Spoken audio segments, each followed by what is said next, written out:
Nesse mesmo espírito de quebrantamento e de reverência, quero convidar todos a abrirem suas Bíblias na segunda carta do apóstolo Paulo aos Coríntios, no capítulo 10, nos versos 1 a 18, todo o capítulo.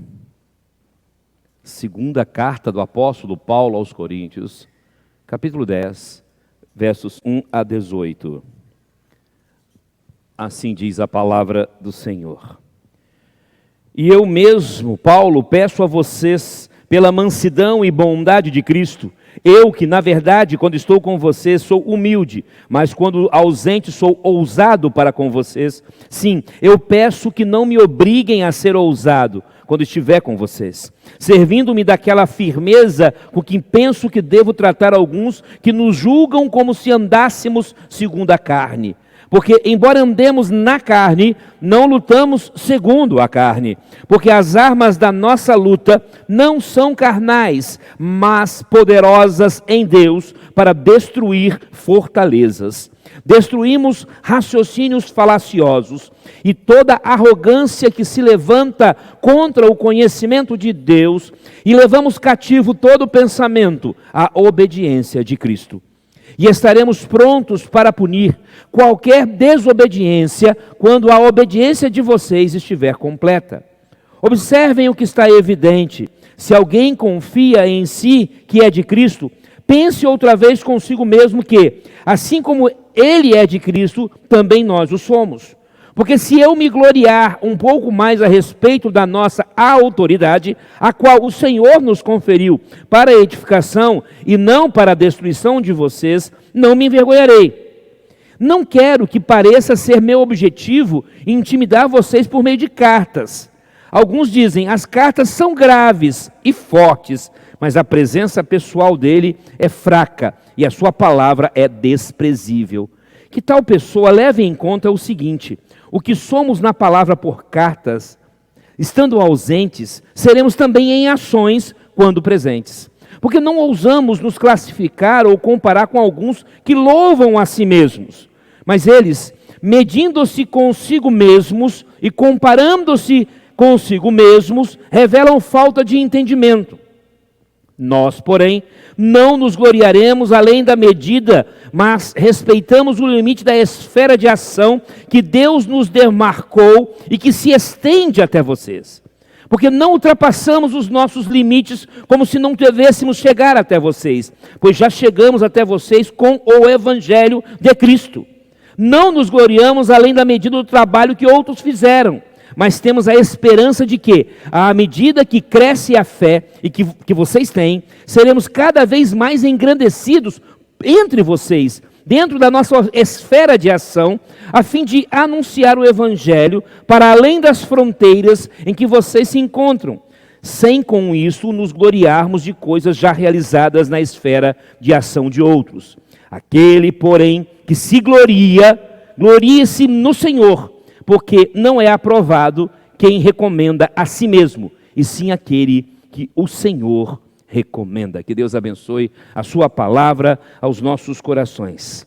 Fala, Senhor, poderosamente, quebranta nossos corações agora, que o homem de fato seja reduzido, teu Espírito exaltado, teu Filho glorificado, e que pessoas possam entender e se render aos teus pés. Oramos em nome de Jesus. Amém.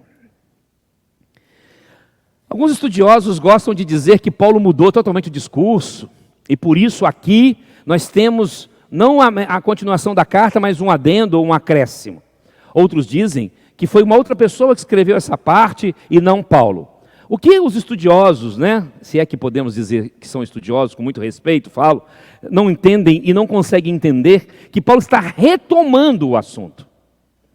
Ele abriu um pequeno parênteses. O assunto inicial de Paulo era a defesa do seu ministério, e é isso que ele está falando agora de novo. Nos capítulos 8 e 9, ele se prende à questão das ofertas, a oferta para a igreja de Jerusalém, aos santos que estavam passando necessidade. Mas ele faz isso exatamente tentando dar credibilidade à sua palavra como apóstolo.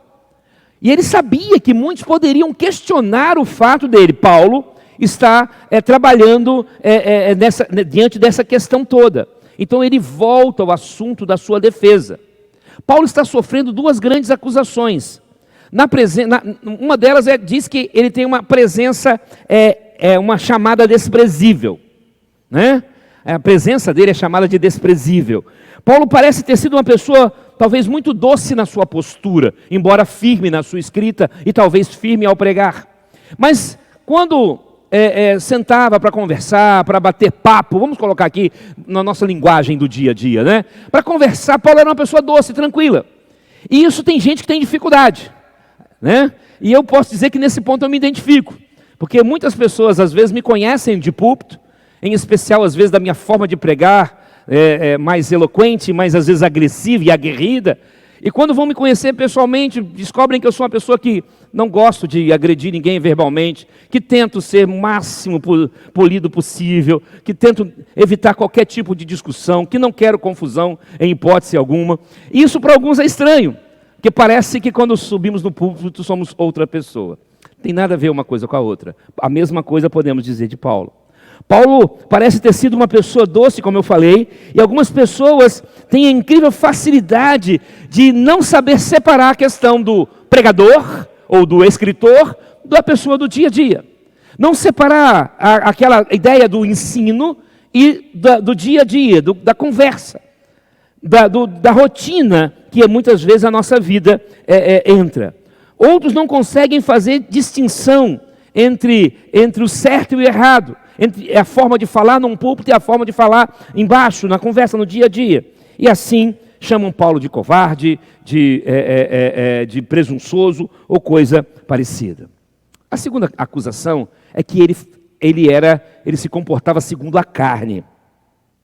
Há estudiosos que acreditam que esse ponto de vista vinha de alguns apóstolos chamados itinerantes, que estavam pregando o evangelho do jeito deles, ou da forma que eles achavam, e que Paulo não era bem visto. Isso já existia naquela época. Paulo passa a mostrar que há uma diferença entre andar segundo a carne e andar na carne. Andar na carne é a ideia de nós somos aqui, seres humanos, todos nós. Mas andar segundo a carne é se deixar levar pelos desejos, pelas paixões, pelas vontades humanas. Então, o desejo da carne não deve tomar conta das nossas vidas, embora andemos segundo a carne. Paulo fala isso com muita propriedade, num verso extremamente conhecido, que é em Gálatas capítulo 2, verso de número 20. Não é? Quando ele diz que vivo não mais eu, mas Cristo vive em mim, e a vida que agora vivo na carne, vivo na fé do Filho de Deus que se entregou por mim. Então essa ideia é muito interessante. Ainda somos pecadores, independente do grau de espiritualidade. Por isso temos uma vida na carne. Mas não temos uma vida segundo a carne. Ou seja, eu não me deixo vencer pelas minhas paixões, eu não me deixo vencer pelos meus desejos. Também Paulo fala isso. Nas cartas aos Coríntios ele fala isso 3 vezes. Todas as coisas me são lícitas, mas nem todas me convêm. Todas as coisas me são lícitas, mas eu não me deixarei dominar por elas. Isso é não andar segundo a carne, embora estejamos na carne. Aqui estamos entendendo claramente onde Paulo quer chegar. Ele quer defender a sua autoridade. Quando ele diz, olha, eu já estou crucificado com Cristo, em Gálatas ele vai falar isso, ele está mostrando, olha, eu tenho toda a autoridade, porque Cristo já morreu por mim, já me deu uma esperança eterna. E agora eu quero trabalhar na presença do Senhor. E não quero que a minha glória se manifeste, não quero que a minha glória seja maior do que ninguém. Então Paulo vai mostrar algumas coisas interessantes sobre essa questão da luta entre a glória humana e a glória de Cristo. Aqui esse capítulo é muito rico. Eu vou pregar só esse sermão, mas eu vi tanta coisa aqui que eu poderia pegar esses 3 pontos de hoje e transformar cada um num sermão diferente. A primeira coisa que nós aprendemos nesse capítulo de número 10, versos de 1 a 6, é que nós devemos lutar contra a nossa glória humana. Paulo começa ressaltando a sua própria atitude ao enfrentar situações difíceis. Ele não age baseado numa postura humana. mundana de autoridade, mas na humildade e na gentileza de Cristo. Então, ele começa dizendo que ele está olhando para a humildade de Cristo, para a gentileza de Cristo. Isso nos lembra que nossa batalha não é apenas em cima de desafios visíveis, mas contra muitas vezes princípios mundanos e enganos que podem distorcer a nossa perspectiva sobre a verdadeira glória. Quem acompanhou os pregadores que pregaram aqui no mês da mocidade, observaram que quase todos eles trabalharam na tônica, sobre os desafios que o mundo nos oferece, sobre as tentações. O último, o pastor Alex, eu não estava presente, mas eu estou editando já o vídeo dele, ele trabalha exatamente mostrando as dificuldades que nós temos com relação à política, porque muitas vezes somos contaminados pelo que o mundo vem a nos oferecer.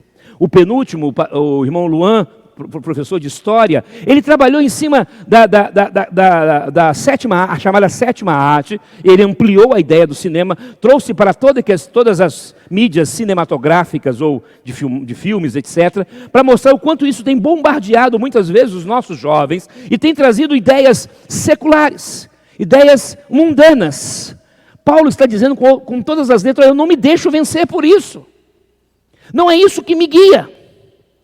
A nossa batalha, meus amados irmãos, não é necessariamente com as coisas visíveis. E Paulo também deixa isso claro aos Efésios, no capítulo de número 6, quando ele diz que não é contra a carne e o sangue que temos que lutar, mas contra as hostes espirituais da maldade nos lugares celestiais. Então, por exemplo, lembrando da palestra do professor Luan aqui, quando ele fala que, por exemplo, no cinema agora, ao invés de trabalhar novas personagens, trazer novas ideias, trazer personagens diferentes, até mesmo que seja mostrando as ideias diferentes, ou pecadoras, pecaminosas, aí chama do que quiser, não tem problema. Qual é a forma que eles têm de trabalhar? Eles têm que desconstruir aquilo que foi ensinado. É uma maneira do mundo nos contaminar. Então você tem um Superman homossexual, você tem um homem que não é mais o cabeça, você tem a mulher que é sempre mais forte do que o homem. E ele falou até eu não assisti ainda, do novo filme do Predador, 2022, interessantíssimo. Eu vou assistir, faço questão de assistir, eu gosto de ver o contraditório, tem que ver o outro lado, Já conheço o outro do Schwarzenegger e companhia, Mas a forma como ele apresentou nos mostra o quanto, muitas vezes, a influência do mundo, a ilusão da glória humana, fala mais alto. E quando eu vejo isso, o que eu vejo? Eu vejo jovens acreditando nessas coisas, vejo mulheres acreditando nessas coisas. Que você é mais forte, que você é superior. Eu conheço uma certa mulher que disse que só precisa de homem para trocar a lâmpada. E talvez nem isso. Isso são pensamentos que mostram o quanto nós somos contaminados. O apóstolo então está nos alertando contra a ilusão da glória humana, que frequentemente se baseia em força, poder, conquistas. Esses padrões estão em desacordo com a mensagem do Evangelho, que a mensagem do Evangelho enfatiza humildade, amor e submissão. E tudo isso, então, entra em conflito com as nossas mentes. Paulo, então, apresenta uma arma poderosa na batalha contra a glória humana, que é o quê? A obediência a Cristo. Então, nos versos de 1 a 6, Paulo está trabalhando exatamente isso. Ele nos diz que nossas armas são carnais, não são carnais, mas são espirituais. E estas armas são capazes, sim, de demolir fortalezas, pensamentos altivos. Depois você lê com calma. Esse sermão ficaria muito longo se eu ficasse lendo, tá, gente? Então eu estou tentando resumir aqui. Eu sei que a gente tem que respeitar os horários. Mas leia com calma esses versos 6, dentro dessas falas, de 1 a 6, dentro dessas falas que eu estou falando. A obediência a Cristo é uma demonstração de confiança e submissão à sua autoridade. Aquilo que Ele estabelece é uma maneira eficaz de romper as correntes da busca do reconhecimento humano. Aí eu volto para a fala de João Batista. É necessário que Ele cresça e que eu diminua. É necessário que Ele seja visto em mim. A luta contra a glória humana nos conduz a uma busca pela verdadeira honra, que é a honra de Deus, e não a nossa. Ao invés de nos gloriarmos em nós mesmos, somos chamados a encontrar a nossa identidade na honra e aprovação do Senhor.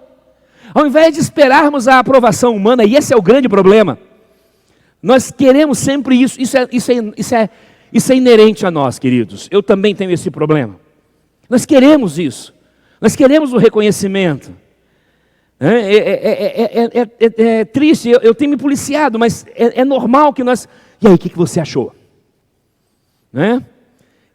O Sandro comentou comigo agora dos desafios que têm sido os estudos de quarta-feira. Não tem sido muito fácil. Eu tenho falado muito isso aqui, compartilhei isso também ontem um pouco com o pastor Vanderlon, com o Marcos. As dificuldades de você falar coisas que a sua mente tem dificuldade de aceitar. E principalmente quando você sabe que você está indo na contramão daquilo que a maioria já ensinou. Então, o desejo às vezes é ficar perguntando, e aí, está tudo bem? Vocês estão gostando? Essa é a nossa tendência. O que eu estou tentando fazer é fechar os olhos.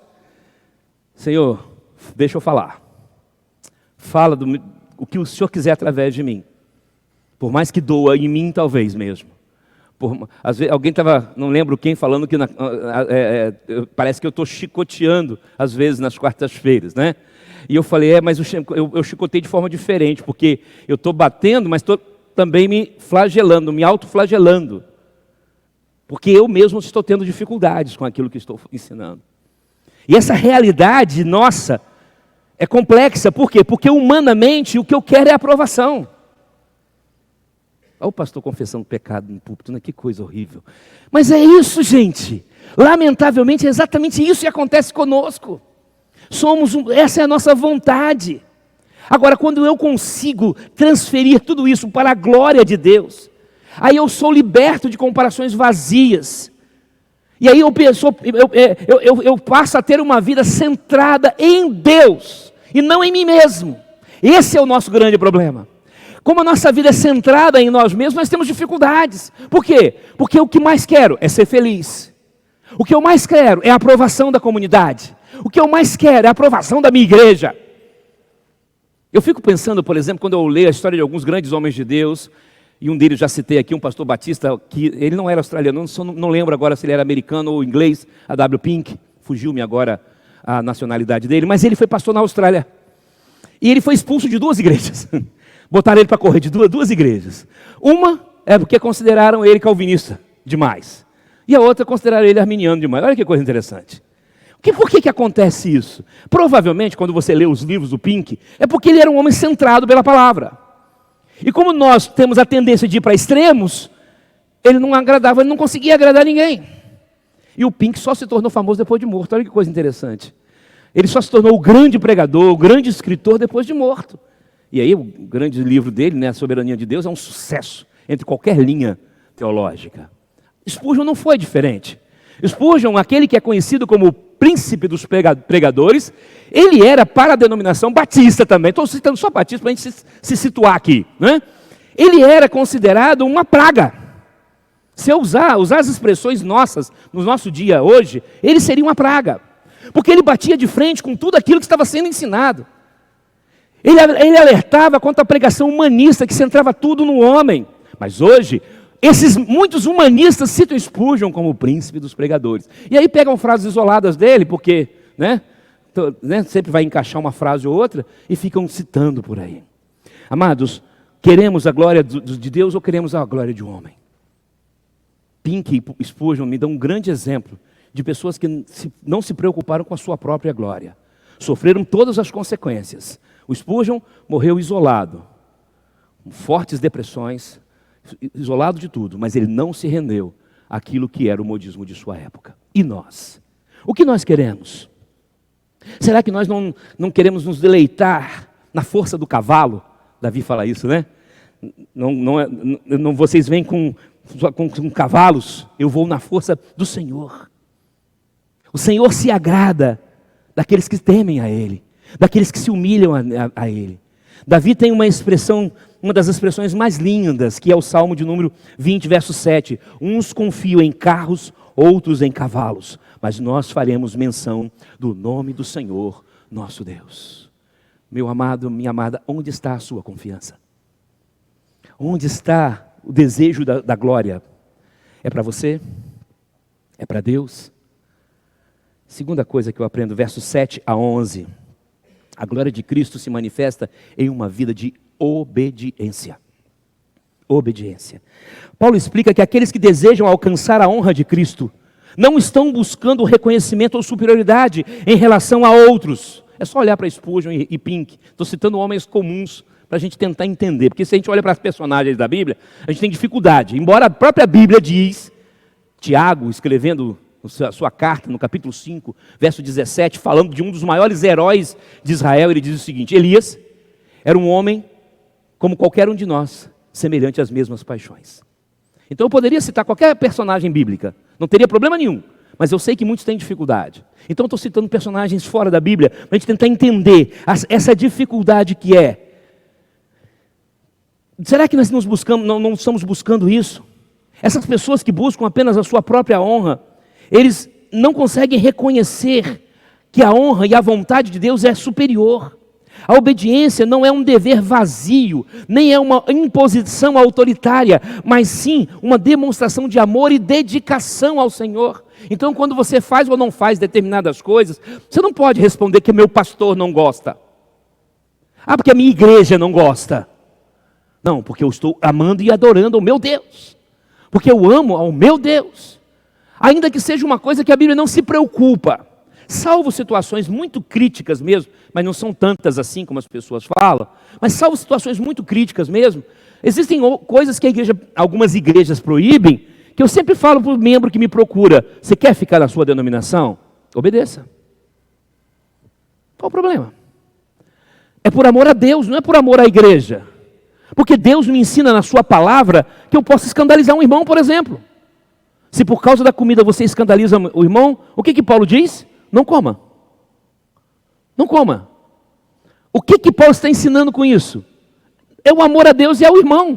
Continua sendo o amor. Não uma imposição. Não, você não pode fazer. Eu falei sobre oferta aqui. Eu disse que nem o dízimo é uma imposição. Eu falei sobre isso aqui. Até falei, muitos pastores não vão gostar do que eu falo. Mas não é uma imposição. Mas é um mandamento. Sim, é um mandamento. Mas não é uma imposição. Nenhum dos mandamentos é uma imposição. Nenhum não matarás. Só que por trás de não fazer há consequências. E é isso que às vezes nós não conseguimos entender. E algumas delas são mais graves, que podem nos levar à morte. Então Paulo destaca que essa luta pela obediência também envolve resistir às tendências humanas de comparação, de competição.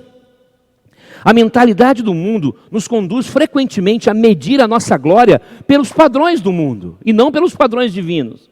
E os padrões do mundo envolvem o quê? Inveja, rivalidade, desejo de ser melhor, de ser superior. Isso vale até quando nós vemos aquela coisa bem ética e bonita. Eu acho certo, por exemplo, tem um esporte que eu gosto muito, não posso mais praticar, mas gosto muito, que é o tênis. E lá tem um código, parece que tem um código de ética. Se você assistir jogos de tênis, você vai ver uma espécie de código de ética, de cumprimento, de etc, etc. E é interessante você ver determinadas palavras de certos jogadores. Por exemplo, André Agassi foi um dos maiores jogadores, né, também de tênis. Ele dizia que ele tinha uma certa inveja de Pete Sampras, que era o seu grande adversário. Os dois se enfrentaram 30 vezes, o Sampras o venceu 34 vezes, e o Sampras venceu 20 das 34 vezes. Nas finais, ele venceu só uma dos Sampras, das 6 que eles se enfrentaram. Então o Sampras venceu 5.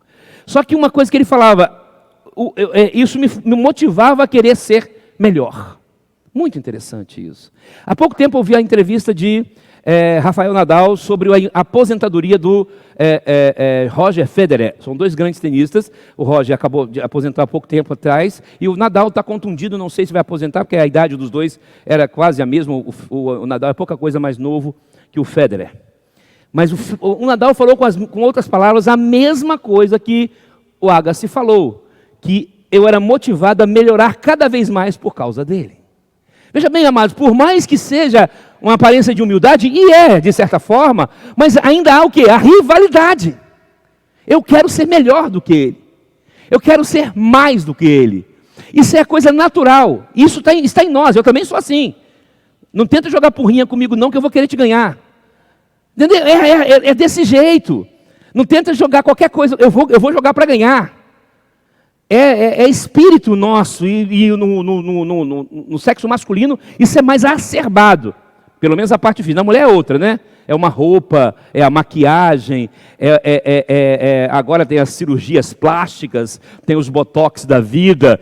Nós queremos muitas vezes mostrar a nossa superioridade em alguma coisa. Esse é o nosso grande problema. A vida de obediência não é algo que realizamos por nossas forças e por nossa superioridade, mas na força do Senhor. Paulo nos ensina que a capacidade de viver em obediência vem de Deus. A obediência não é um fardo insuportável, mas uma jornada que Deus nos ajuda a percorrer.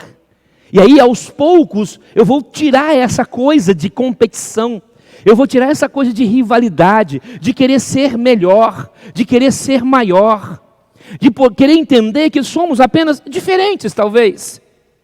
Através do Espírito Santo, Paulo nos concede a graça, né, e o poder necessário para superar os desafios e resistir às tentações, permitindo que a glória do Senhor brilhe em nós, por nós e através de nós.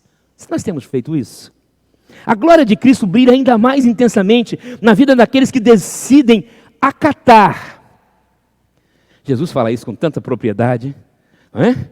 Aquele que tem os meus mandamentos e os guarda, este é o que me ama. Você tem guardado o mandamento do Senhor? Você tem lutado por isso?